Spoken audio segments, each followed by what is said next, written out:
Baby Crush, bigay ko na lang sa iyo address namin para makasigurado tayo na sa tama kang tao. Ayaw kong maibigay yung address ko sa'yo. Ano ka? Siniswerte? Ikaw ang binibining na ninanais ko, binibining marikit na dalangin ko.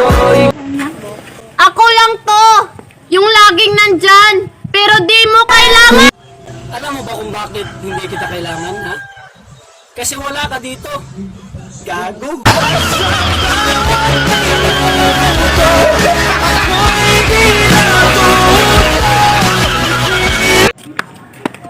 Hoy ex, kung ipagpapalit mo ko doon sa maingit ako, wag yung naiingit sa... Anong naiinggit sa'yo, ha? Kahit kailan di maiinggit sa'yo. Kasi mukha kang aso.